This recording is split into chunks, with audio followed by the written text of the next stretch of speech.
Welcome back guys. आज के इस पर्टिकुलर वीडियो में हम लोग बात करने वाले हैं आप कौन सी ऐसी चीजों को ट्राई कर सकते हैं जिससे कि आपकी जो सीपीएल है या आपकी सीपीए गूगल एड्स के ऊपर या मेटा एड्स के ऊपर रिड्यूस हो सकती है। जो भी चीजें मैं आपको बताने वाला हूं इस वीडियो के अंदर वो मेरे अपने पर्सनल एक्सपीरियंसेस है। डिफरेंट डिफरेंट अकाउंट्स के ऊपर डिफरेंट चीजें जो है काम करती हैं। आप अपने अकॉर्डिंग अपने अकाउंट की डेटा के अकॉर्डिंग डिफरेंट चीजों को मैच करने की ट्राई करने की कोशिश करिएगा। डेफिनेटली सीपीएल को रिड्यूस करने में या सीपीएस को रिड्यूस करने में आपको हेल्प मिलेगी। So let's begin this video. So the first factor जो आपकी CPL को रिड्यूस कर सकता है that is basically audience quality। और audience quality के सिग्नल्स ना वो आपको मेटा को या गूगल को जो है प्रोवाइड करने पड़ते हैं। जैसे for example first party data. So जो भी आप सिग्नल्स वापस मेटा को या गूगल को दे रहे हैं, फॉर एग्जांपल लीड का कोई सिग्नल दे रहा है और अगर उसके साथ फर्स्ट पार्टी डेटा भी आप सेंड कर रहे हैं तो मेटा की जो ऑडियंस फाइंड करने की कैपेबिलिटीज है और ज्यादा इंप्रूव हो रही है। अगर आप मेटा को परचेज का सिग्नल दे रहे हैं बट उसके साथ आप ये भी बता रहे हैं कि किस पर्सन ने परचेज किया, उसका ईमेल क्या था, उसका फोन नंबर क्या था, राइट, उसकी लोकेशन क्या थी, उसकी पिन कोड क्या था, ये सारी इंफॉर्मेशन भी अगर आप फर्स्ट पार्टी के कॉन्टेक्स्ट में मेटा के सिस्टम को वापस प्रोवाइड करके दे रहे हैं, विच मीन्स दैट ये सारे सिग्नल्स हेल्प करेंगे मेटा को और बेहतर ऑडियंसेस को फाइंड आउट करने में। इसी तरीके से आप मेटा में अपने सीआरएम की जो डेटा होती है उसको आप अपलोड कर सकते हैं।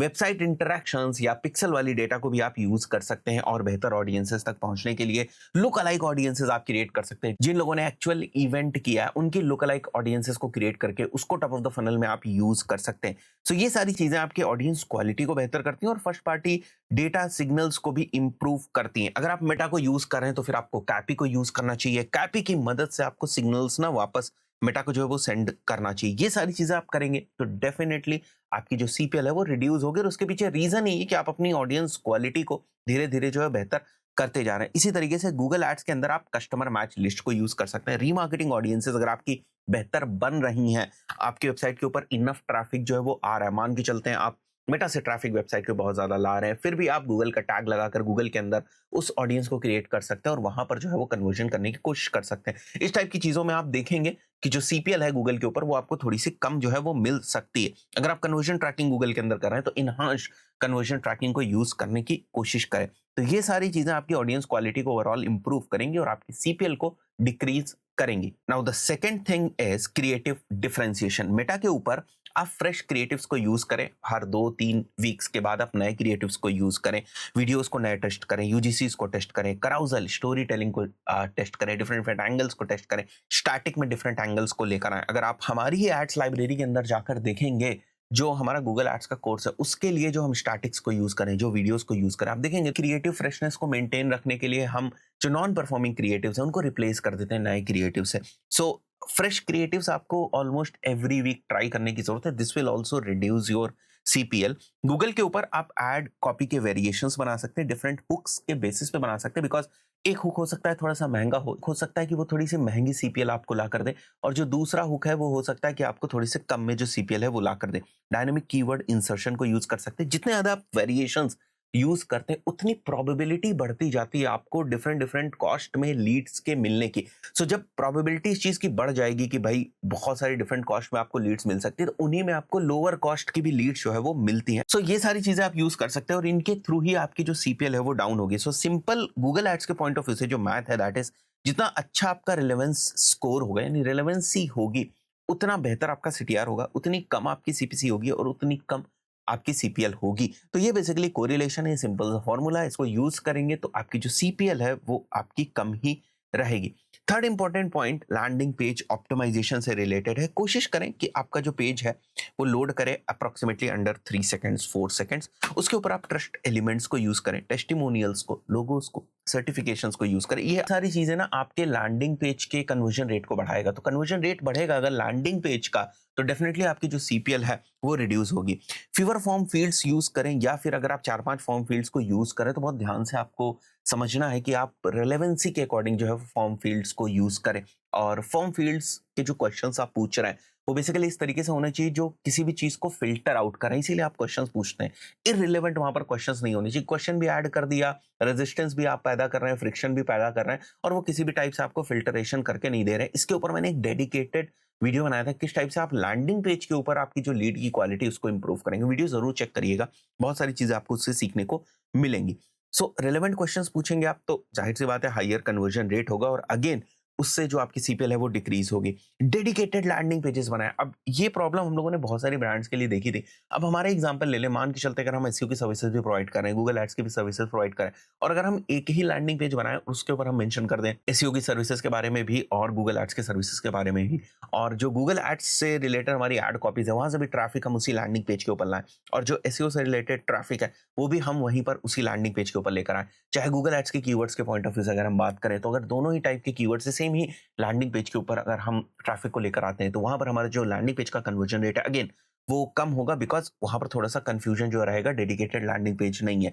तो हमें डेडिकेटेड लैंडिंग पेजेस बनाने चाहिए, service based dedicated landing pages बनाने में कोई भी दिक्कत की बात नहीं। अगर कुछ कॉमन कीवर्ड्स हैं, अगर कुछ कॉमन सर्विसेज हैं, जैसे अगर मेरे को डिजिटल मार्केटिंग सर्विसेज के ऊपर जो है वो ट्रैफिक लेकर आना है, या उस टाइप की मैंने ऐड कॉपीज बनाई, तो वहां पर तो हमारा कॉमन वाला लैंडिंग पेज काम कर जाएगा। लेकिन अगर आप एसईओ सर्विसेज से रिलेटेड लैंडिंग पेज बनाते हैं, वहां पर एक कॉमन लैंडिंग पेज जो है वो आपका नहीं चलेगा। तो बेसिकली स्ट्रैटेजी से इसी तरीके से बनाई जाती है कि हमें जो हमारे कॉमन लैंडिंग पेज है उसके ऊपर किस टाइप से ट्रैफिक भेजना है, और जो हमारे अलग इंडिविजुअल लैंडिंग पेजेस हैं उनके ऊपर किस तरीके से ट्रैफिक जो है भेजना है। अगेन, इंडिविजुअल लैंडिंग पेजेस के ऊपर आपको बेहतर कन्वर्जन रेट देखने को मिलेगा, और उसी की वजह से जो आपकी सीपीएल है वो डिक्रीज होगी। Now this is very very important thing, और बहुत सारी ब्रांड्स के जब हम ऑडिट करते हैं तो ये गलती देखते हैं। सबसे पहले हम इसी को सॉर्ट करने की कोशिश करते हैं। देखिए, लैंडिंग पेज मल्टीपल बनाने में कोई भी प्रॉब्लम की बात नहीं है, ना ही उतना ज्यादा उसमें एक्सपेंस आता है। आप हजारों लाखों रुपए जो है वो एड्स के ऊपर खर्च करने जा रहे होते हैं, और लोगों को मैंने देखा है कि वो एड कॉपी के ऊपर इन्वेस्टमेंट नहीं करते हैं, लैंडिंग पेज के ऊपर इन्वेस्टमेंट नहीं करते हैं, बल्कि बहुत सारी चीजें उसी के ऊपर डिपेंड करती हैं, और आप उन चीजों के ऊपर काम ना करके लाखों रुपए एड्स में स्पेंड करने जा रहे होते हैं। तो सबसे पहले आपको इन चीजों को फिक्स करने की जरूरत होती है, वहां पर रियल जो आपको इन्वेस्टमेंट है वो करने की जरूरत होती है। आगे बढ़ते हैं, फोर्थ रीजन देखते हैं जो आपकी सीपीएल को डिक्रीज कर सकता है, that is offer and hook strategy. Again, very important thing, लोग इन सब चीजों की बात नहीं करते हैं, लोग डैशबोर्ड लेवल पर लगे रहते हैं कि कोई वहां पर सेटिंग होगी जिसके बेसिस पर हमारी सीपीएल डाउन हो जाएगी। लोग कहते हैं नहीं ठीक है, मल्टीपल एड कॉपीज हम टेस्ट करेंगे, बट मल्टीपल एड कॉपीज में आप टेस्ट क्या करोगे? आपको डिफरेंट डिफरेंट हुक्स ही तो टेस्ट करने, डिफरेंट डिफरेंट एंगल्स ही तो टेस्ट करने, डिफरेंट डिफरेंट ऑफर्स ही तो टेस्ट करने, राइट? सो ये सारी चीजें करेंगे तो डेफिनेटली आपकी जो सीपीएल है वो डाउन होगी। Available front end offer improves conversion rate drastically. Example के तौर पे a free Google Ads mistake report can cut the CPL by some of the percentage. तो फॉर एग्जाम्पल मैं लैंडिंग पेज बनाता हूँ और मुझे ऐसे लोगों की लीड चाहिए भविष्य में मेरा गूगल एड्स का कोर्स जो है ले सके, तो इस टाइप से अगर मैं ऑफर या हुक स्ट्रैटेजी बनाता हूँ लीड्स को इनिशियली कैप्चर करने के पॉइंट ऑफ व्यू से, तो ये ऑफर मेरे लिए एक बेहतर ऑफर जो है वो हो सकता है। तो आपको ऑफर एंड हुक स्ट्रैटेजी के ऊपर काम करने की जरूरत है। जब क्रिएटिव डाइवर्सिफिकेशन की बात होती है तो उसमें ऑफर एंड हुक स्ट्रैटेजी एक बहुत इंपॉर्टेंट पॉइंट है। आगे बढ़ते हैं फिफ्थ पॉइंट के ऊपर, that is basically geography and time optimisation. Seasonality matter करती है, आपको उस चीज को भी ध्यान रखना है। सो आपको वेस्टेड स्पेंड को थोड़ा सा ऑप्टिमाइज करने की जरूरत है कि जहां से आपको लीड्स नहीं आती उन जगहों को आप फिल्टर आउट कर दें। जैसे फॉर एग्जांपल जब आप D2C ब्रांड्स के लिए एड्स रन करते हैं तो सेवन सिस्टर्स से बहुत ज्यादा जो है वो रिफंड्स आपको देखने को मिलते हैं, बहुत ज्यादा आरटीओस आपको देखने को मिलते हैं। तो बेसिकली आप फिर उन लोकेशंस के ऊपर एड जो है नहीं चलाते हैं, उनको जो है वो एक्सक्लूड कर देते हैं। तो जब आपके पास थोड़ी सी ज्यादा डेटा हो जाए तो आपको इस चीज के ऊपर भी काम करने की जरूरत है, और उसके बेसिस पर भी भविष्य में आपकी जो सीपीएल है वो डाउन होगी। आगे बढ़ते हैं, सिक्स्थ पॉइंट है पर्सनल ब्रांड और बेटर इंस्टाग्राम प्रेजेंस और retargeting synergy. Your personal brand presence already lower CPL.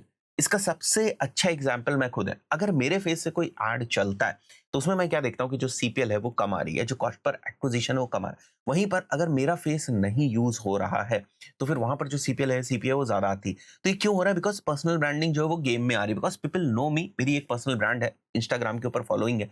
तो अगर किसी भी ब्रांड में इस टाइप की चीजें होती हैं तो डेफिनेटली अगर वो एड्स रन करेंगे तो उनकी जो सीपीएल है वो लोअर आएगी, उनका जो कॉस्ट ऑफ एक्विजिशन है वो भी लोअर आएगा।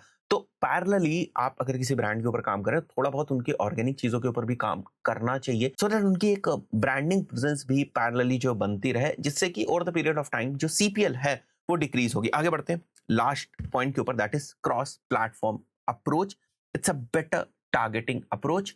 फॉर एग्जाम्पल आप गूगल एड्स के ऊपर एड्स रन करें, बट गूगल एड्स से जो ट्रैफिक आया वो हो सकता है वापस गूगल एड्स के रीमार्केटिंग कैंपेन से ना कन्वर्ट हो, वो मेटा एड्स के जो डिफरेंट रीमार्केटिंग कैंपेन्स है वहां से कन्वर्ट हो, बिकॉज गूगल एड्स के ऊपर फॉर एग्जांपल आप सर्च से ट्रैफिक जो है वो लेकर आ रहे हैं, बट नाउ आपको जरूरत है कि उनको कुछ टेस्टिमोनियल्स दिखाना है या फिर उनको कुछ वीडियोस दिखाने या कुछ डिफरेंट टाइप की मैसेजिंग आप उनको देना चाहते हो। उस पर्टिकुलर सिनेरियो में आपको मेटा के ऊपर उन लोगों को रीमार्केट करने की जरूरत है, रिटारगेट करने की जरूरत है। सो कई बार हम लोग इस टाइप की इंटीग्रेटेड स्ट्रैटेजीज को नहीं यूज करते, बट अगर आप इस टाइप की इंटीग्रेटेड स्ट्रैटेजीज को यूज करना शुरू करें तो आप देखेंगे एक प्लेटफॉर्म दूसरे प्लेटफॉर्म को सपोर्ट करता है और ओवरऑल जो आपको सीपीएल मिलती है वो अच्छी कॉस्ट पे आपको सीपीएल मिलती है, लोअर कॉस्ट पे आपको सीपीएल मिलती है। यहाँ पर मैंने आपको लगभग 7 ऐसे पॉइंट्स बनाए जो डिफरेंट डिफरेंट सिनेरियोज में अपनी ब्रांड की अभी आपकी क्या डेटा है, आपके अकाउंट से क्या डेटा है, उसके हिसाब से आप ट्राई कर सकते हैं। आशा करता हूँ वीडियो आपको वैल्यूएबल लगा हो। इस पर्टिकुलर वीडियो में इतना ही, मिलता है नेक्स्ट वीडियो में। Till then good bye.